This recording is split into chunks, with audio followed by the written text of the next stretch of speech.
I després de que hem passat uns dies de molta festa, moltes cosetes que passen al Nadal i al Cap d'Any, tenim de nou per aquí el Mike Platinas. Bona nit, Mike. Hola, bona nit DJs de Lleida, bona nit Lleida i bona nit a tots els que ens veureu després a YouTube. M'agrada sempre dir-ho així perquè és molt important, tenim aquests tres elements importants com a part de l'audiència. Doncs bé... I bon any. Sí, les festes han anat, anem a dir que bé. Al final, la pregunta que et vaig fer a l'últim programa, te vaig dir, al final veuràs una mica el Cap d'Any, una mica de cava i tal? Sí, ho vaig fer a la justa mesura. I ara la primera cosa que toca fer, com deies tu, és desitjar-vos un molt bon any 2023 i com us vam prometre la darrera vegada que el Manel i jo continuaríem aquí doncs, al peu del canó cada setmana a Lleida Televisió i a YouTube doncs, portant-vos més i més curiositats, dades i sobretot riure i passar-nos una estona i augmentar una miqueta la nostra culturilla musical. Tot el que té a veure amb música, amb àudio, amb tecnologia, tots aquests temes que ens agraden tant al Manel i a mi. I que podem compartir i que hi ha molta gent que en comparteix amb nosaltres. I anava a dir, i a vosaltres també. És una retroalimentació. Total. Mike, hi ha una coseta que des del primer programa hi ha molta gent que ens demana. Sí? Des del primer programa. I avui, avui és el dia. Avui sí. O 1, 2, 3, 4. Avui parlarem del Max Mix, del primer, del que es va... Quina alegria que ens dones, amor. Del Max Mix, del primer, del que es va editar al març de l'any 1985 i que va representar doncs, un salt en el concepte que el gran públic tenia del DJ, perquè fins a aquell moment històric per la gran majoria del públic, la gran majoria de la gent, doncs pensaven que el DJ doncs, era un boig, que això era cert, que estava en una cabina, que això era cert, que posava un disc darrere l'altre, que això era cert, que cobrava molts diners, cosa que no era certa, que tenia totes les dones que volia, cosa que no era certa. Te puc fer un incís, Mike? Què? Quin va ser...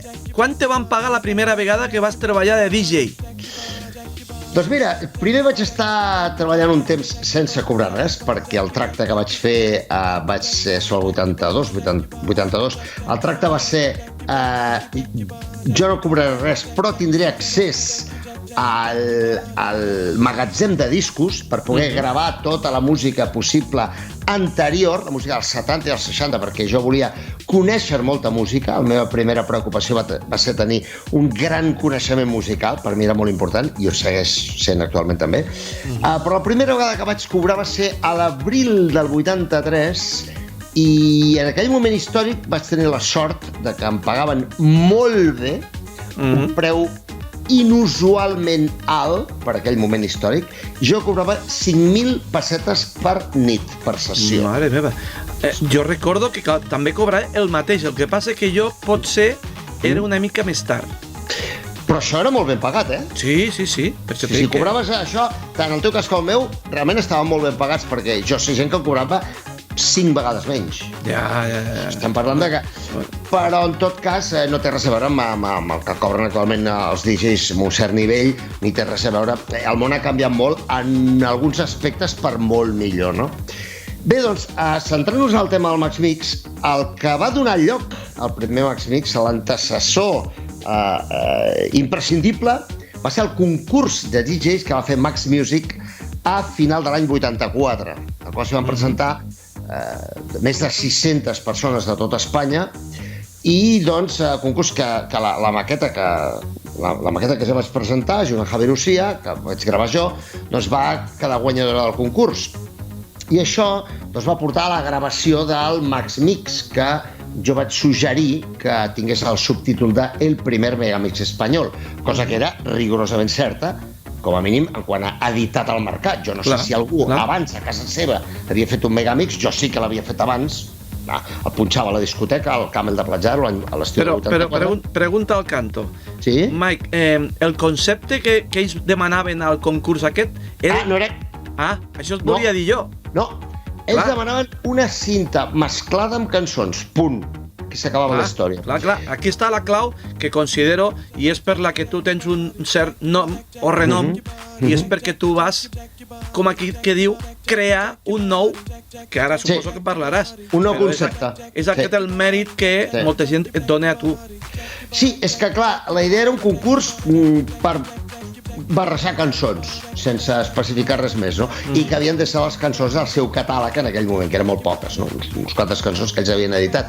Però, esclar, com que jo ja coneixia els Megamics que s'editaven a Disco Mix Club, a DMC a Anglaterra, coneixia els discos, els bootlegs pirates, que jo era col·leccionista, que arribaven d'Estats Units, d'Holanda, d'Itàlia. Doncs, clar, jo ja tenia aquesta idea al cap d'anar més enllà de simplement una mescla, de mesclar dues cançons i ja està. La meva ment, diguem que estava més endavant, no? I per mi era un repte, per mi era tot allò que se'm pugui passar pel cap i que la tecnologia del moment em permetia, això és molt important entendre-ho, tot allò que jo podia fer amb les cançons, és a dir, com ser creatiu amb cançons, sense límits. Home, més enllà dels límits de la pròpia mètrica musical, dels compassos, m'explico, no? De les mescles en si, sempre hi passi una cosa maca i estètica musicalment i rítmicament correcta, no? I després de guanyar el concurs, doncs, al març del 85 es va editar el primer Max Mix, però que vaig estar-lo gravant el mes de febrer, i doncs es va gravar d'una manera molt simple, amb una taula Fórmula Sound, crec que era una PM80, si no recordo malament, dos plats tècnics, SLM 200 MK2, i un Revox V77. Ja està. És a dir, dos plats, un mesclador i cinta, però un tipus de cinta que tu podies marcar el punt, tallar i enganxar trossets. No? Acabes de dir molt simple. Sí. Els medis eren molt simples. Ara bé, quina era la gran novetat? Com tu has comentat abans. No eren senzillament cançons mesclades una darrere l'altra, no. Estava tot manipulat. Manipulat en el sentit més creatiu de la paraula, no? Sí. Per exemple, doncs, jo vaig fer una discussió de bon rotllo, bon rollito, amb un DJ molt bo de l'època, que era Tito Planas, que després ens van convertir en grans amics, que estava punxant a una discoteca de Barcelona i acabat d'editar el disc, crec que encara no s'havia editat, van portar el màster per escoltar-lo a la discoteca, sí, crec que va ser així. I quan ell va escoltar va dir, sí, però aquesta mescla també la puc fer jo en directe. No? I vaig dir, no, Tito, no la pots fer en directe. I em va dir, sí? I dic, no? Per què no? Dic, doncs molt fàcil, perquè si la cançó, el break, o sigui, la part neta de bateria per mesclar la cançó següent dura una sèrie de compassos, jo he fet talls i he fet trampa, he fet que duri molt més del que hauria de durar. Clar. I això em permet fer una mescla molt més llarga, molt més neta, sense que torni a entrar la cançó i continuï. Un loop. M'explico? És a dir, jo manipulava els breaks, les zones netes de bateria de les cançons, les feia més llargues, feia coses que no eren molt normals a l'època. Feia scratch, feia coses que no eren molt normals fer, no? I jo m'imagino que com aquestes coses no s'havien vist, igual la gent no era molt conscient. No. Clar, és aquesta la clau, potser. No, el bo del cas, Manel, és que el comentari general de la gent era no sé què passa, però sona tot molt maco i molt ben mesclat. Clar. Si la gent no sabia què passava, no sé què passa, però mola.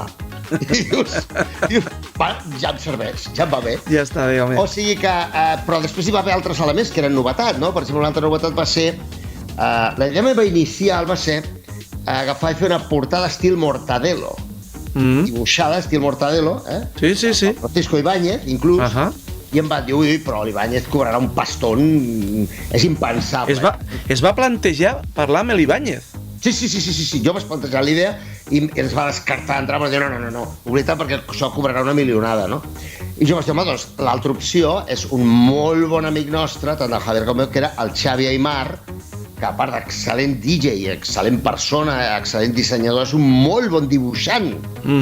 És més, amb el grup d'amiguetes, ell sempre em feia cachondeo i sempre em feia caricatures a mi, ridiculitzant-me, amb pantalons curts, amb les cames tope primes, amb pelillos a les cames, amb la barreta molt sortida, que jo la tinc molt sortida, doncs molt més sortida del normal, i amb les ulleres de cul d'ampolla que jo he portat sempre, però molt més exagerat, o sigui, feia tipus caricatura, exagerant, no? Sí. Enfotent-se'n de mi. De buen rollito, perquè érem superamiguetes, no? Sí. I sempre, doncs no sé, doncs allà gravant amb tot de cinta pel terra o així com pensatiu i dient poc pas ho entenc. Mike, un altre incís, perquè me venen moltes coses, eh? Sí. Aquests dibuixos estan en algun puesto? Ell els té, i un dia o altre els traurà. Això estaria molt bé, eh? Sí, ell en té uns quants d'aquests. Sí, perquè normalment estàvem en un bareto, allò prenent unes Coca-Coles, i ell agafava un paper que hi havia per allà i dibuixava. Ell no li donava, a l'època no li donava importància a aquestes cosetes, però era molt divertit i es reien molt perquè ell sempre feia caricatures rient-se'n de mi, no? En bon rotllo. I esclar, el que era en plan jajajiji, al final va resultar que vam dir, hòstia, per què no fas tu la portada del disc? I ell va fer la portada del Max Mix 1, del Max Mix 2, del Max Mix que nunca, etc. I potser ha sigut una de les parts claus de l'èxit del Max Mix, considero. A mi que m'agraden els còmics. I ell és l'inventor de les famoses lletres del Max Mix. Exacte, sí. Sí, és tot un personatge, eh? Sí. I doncs una altra de les particularitats que té, no sé, anem fatal de temps, veig, una de les particularitats que tenia també el Max Mix, com a novetat històrica, era la forma de mesclar. Fins a aquell moment, la majoria de DJs que mesclaven, els pocs vol dir un 0,1% dels DJs a Espanya mesclaven en aquell moment històric, molt pocs, poquíssims. Però a la província de Girona, en aquell moment històric, jo era l'únic que mesclava allò bé, no? Allò, passos, tot bé, correcte i tal, no? Era que majoria entraven les cançons, anaven pujant, i quan estaven les dues anava baixant l'altra. No, jo vaig ser el primer que vaig començar va sonant una cançó i de cop sonen dues, dues sonant, i de cop es queda la segona. És a dir, la cançó que entra de cop i la que se'n va de cop. Quatre anys als principis descomptats. Sí. Això que home, estem parlant de quin any, Mike? Estem parlant del 85. Jo ho feia el 83, això. Jo recordo de diversos DJs a l'època que sí, que el que tu dius. Anem pujant, ritme inclòs, però era bastant progressiu. Sí, senyor. Pujant, baixant, i que per mi tenia molt mèrit, eh? Entre ells, Raúl Orellano feia així, entre ells, que era més conegut de l'època. Perquè jo el meu estil era, jo buscava una cosa molt més impactant, m'entens?